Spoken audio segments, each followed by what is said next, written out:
Hello, everyone, and welcome back to Cyrus Webb Presents. I'm excited to welcome actress Rita Rucker to our program today. Stay tuned for a great conversation. You don't want to miss it. It's time to shine, time to shine. So shine on. Ooh, shine on. It's time to shine. It's time to shine. Now's the moment you were created for. Can you feel it's right? Come on, let's go. You're in control. So tell me what you want. And we're back with Cyrus Webb Presents. I'm meeting for the very first time actress Rita Rucker here in Los Angeles for Conversations LA. I'm excited to talk to her not only about her journey as an actress, but also what it's been like for her to do what she loves, how she's been able to discover her passion and be true to that, and of course what you should be looking out for. So Rita, thank you so much for the time. I appreciate it. Thank you, Cyrus. I'm so happy to be here. Well, look, I'm excited to speak with you. And one of the things that impressed me so much about you when I was preparing for this segment is it's very obvious you love life and you love what you do. So talk to us about that. What has it been like for you to share your love of life with the rest of us? I'm so happy that that's apparent. That's really comforting to hear. I think just loving life comes with, finding what your center is. And for me, it's God and the Word, and just making sure I have, that time to meditate, to pray. And I think that's essential, especially when you're an artist and you give so much out. Your body is your instrument. You really have to have that time and make that time, to take care of yourself and whatever it is, whether it's meditation, that's for me, prayer. I like to exercise, that's also a thing I love as well. I'm really obsessed with motivational speakers and positive quotes, that. I make my cars my mobile library. I just constantly listen to those things, so kind of addicted to it. Well, that's a good addiction. That's a good addiction. In the days we live in today, that's a good addiction. Yeah. So I guess an obvious question would be, Rita, have you always been a person who's looked for the good? Because I think a lot of our viewers out there know what it's like to live in a world that they're kind of bombarded with the darkness, bombarded with the negativity. Yeah. Have you always been a person that's looked at the world as being a glass half full? I think upbringing has a lot to do with that, and I was blessed and fortunate enough to have parents who always encouraged and inspired me to think positive and to think of mistakes as, opportunities. Yeah. And I was just always encouraged in that way, and I'm so grateful. So upbringing, I think it really has a lot to do with it, and it's really unfortunate that everyone doesn't have the same upbringing. We all grow up, different places, different times. But it's really inspiring to me when we see people who didn't have that and are able to excel beyond that. So for me, it's no excuse, So yeah. So because you had that, and you credited, and I know for me it was my mom and my grandmother that really instilled that in me. Yeah. You're now a light for other people. When you hear that from other people, when you hear from people say how much they were inspired by something you posted on Instagram or something you said, do you feel as though you're doing exactly what you were meant to be doing? It's so interesting, the day and age that we live in now, where everyone has their own platform. It used to be just turn on the television, you read the newspaper, but now it's everywhere. You literally have your smartphone in front of you. You can just. So, with that said, I'm definitely more mindful of the things that I post. I like to make sure. I think I was like that before, social media became a thing. Gotcha. But I really like to make people feel loved and appreciated, because I feel like that's God's love, is to feel appreciated, to feel inspired, and to, keep striving and keep going. Right. That's what I do. And that's what you're doing, and I think that's what you're encouraging other people to do as well. Now, as far as acting goes, I grew up, and again, as you said, not everyone grew up this way. I grew up being told I could do anything. If I was willing to put in the work, have the faith, make the sacrifices, I could do anything. And I embraced that early on. Is that something that kind of led you in the direction of where you are today when it comes to acting? I was drawn to the arts pretty young. My mom elementary, middle school. But I was always active, like cheerleading or band or dance or something. I didn't start pursuing it as a profession until maybe like 3 or 4 years ago. The fact that I was, encouraged that I could do anything, I think so. I kind of made a fearless approach to my acting career, and it was just like, bring on the rejection, bring it on, and I learned to make a game out of it, Okay. It's exciting when you can learn from your mistake and go, okay, and then you see your growth. That's fun. But yeah, I do attest it to my upbringing. I'm really grateful to that. My mom, my parents, my family. It's really important. And the family is just not defined by, who's your blood. It's who you create into your circle of artists. It's really important to have that circle to help you when you fall back. You're not having so positive days. You don't have them all the time, right? Exactly. But it's really important to have that foundation of people. Right. And with that, that has drawn you into a larger circle, Rita, where you're able to be surrounded by people who are into the arts, who are passionate. Yeah. Do you still have the wow moments? I mean, are you still wowed by this life that you're able to live? All the time.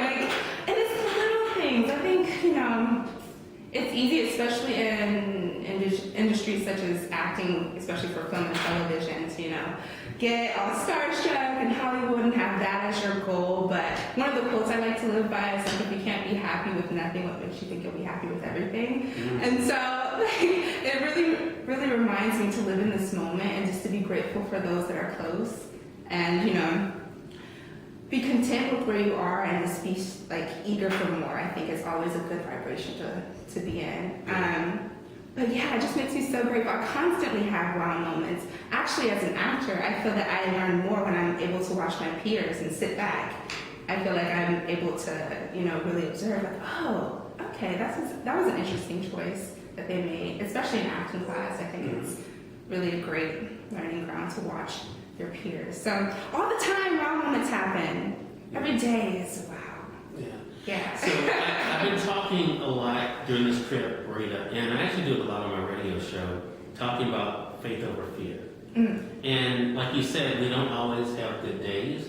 We also don't always feel as though we can do everything. Especially like you talked about, someone may get a certain critique or maybe they didn't get something they thought they were going to get. And it can be for whatever profession. What is it that keeps you from giving into fear? Well, actually, one of my recent acting teachers, Emily Rose, she's awesome. She made me think of fear in a different way. Because I think it's always one of those things you kind of try and push off and tuck away and avoid. But it's a valid emotion just as any other emotion. It's just happiness and love and all those other feelings that we have as humans. But if we can learn to not try and escape the fear, escape the anxiety or the nervousness, but use it in your work and put that into your audition or put that into your work, it's transformative, Maybe for whatever moment in time your character is, you can always justify it as an actor. That's a fun part too. But maybe for that moment your character is feeling supposed to be this, but you have this fear that you're struggling with as an actor. You can use it, you can create a story to make it work for you and not have to fight against it, I think. So. Yeah. It's funny you said that because I think a lot of times when it comes to adversity, when it comes to things that we're afraid of or things that happen, like you said, we do tend to flee instead of facing it, and realizing how we can push through. Do you think because you now look at fear differently, that makes the good times, the blessings, more sweet for you because you know what it took to get you there? Sure.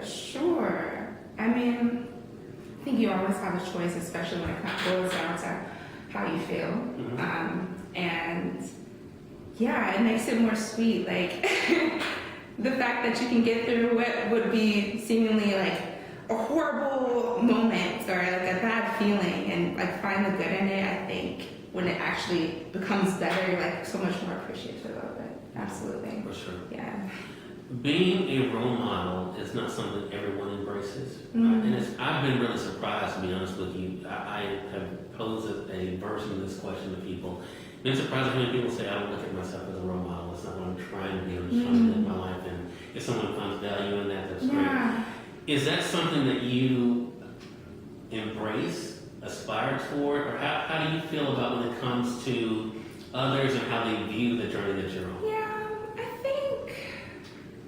think as individuals, we all have someone we look up to, and we have someone that looks up to us. I think, aspiring to be a role model for everyone, I don't know, I think it's pretty pointless if you're not going to be happy.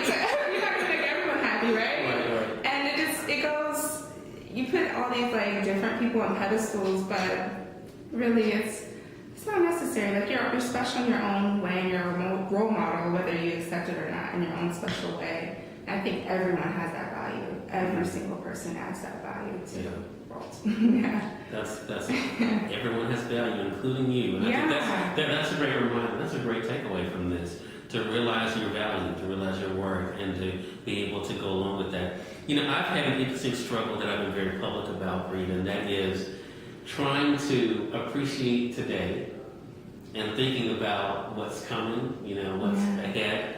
How do you balance it? How do you balance, where you are today and what you've accomplished? And then, of course, still know that your best days are ahead. I think it boils down to appreciation and gratitude. And I think that's the only way that you can acquire more in your life. I think we get anxious because we don't have this, we don't have that, and we get this laundry list of like things that we don't have. But then when you just take a moment, breathe, meditate, breathe, and just like listen to all of the great things that you've accomplished in your life or up until this point, and just live being grateful for that. I think is really important. Gratitude's important. Gratitude. It all begins. So what should our audience be looking out for from you? Actually today we have Snowfall on FX premiering tonight at 10 p.m. My character is Dolores. I will be on episode 5, so look out for me. It was a pleasure getting to meet John Singleton, work with Damson Edris and Eamon Joseph. Really, really wonderful cast, talented cast. And that's like my most recent project. I booked a feature in Atlanta. I'm not able to talk too much about it, but it's my first feature. And I'll tell you about the power of like just thinking something, writing it down, visualizing. I told myself this year I want to book a period piece. It wasn't really too specific. And I told myself that I wanted to book a feature film, and I've done both of those things. One of those things I've done twice. Snowfall is a period piece that takes place in the 80s, and this new feature film that I booked is also a period piece, and it's my first feature film. So it just goes to show you, like, if you really put your mind to it and really, like, invest that time in yourself and, like, in your dreams, it's absolutely able to happen. That's right. And she's living proof. Again, everyone, Rita Rucker has been our guest. As she said, you can catch her on Snowfall this season. So make sure you're looking out for that on FX. And let our audience know how they can stay connected. Yes, stay connected with me, please. Oh my gosh, I'm trying to. I was been on the fence about like falling into the social media. I'm like the millennial, non-millennial of my time. Like I was like so reluctant to be with social media, but I'm with it now. Follow me on Twitter, Rita Rucker, and that's with 2 R's at the end, and then you can follow me on Instagram at Rita Rucker with 1 R at the end. So yeah, stay in touch with me. And I will be making sure we're tagging her, and as well as so you all can be able to easily follow her. Rita, thank you so much for this. Really appreciate the time. Thank you so much. I'm so grateful. This is my first interview, so. Really? Yeah, I've never. You were amazing. I would never have known that this was our first interview. Yeah. I'm sure you probably didn't know that either. And we thank you, our viewers, for tuning into this segment of Cyrus Webb Presents.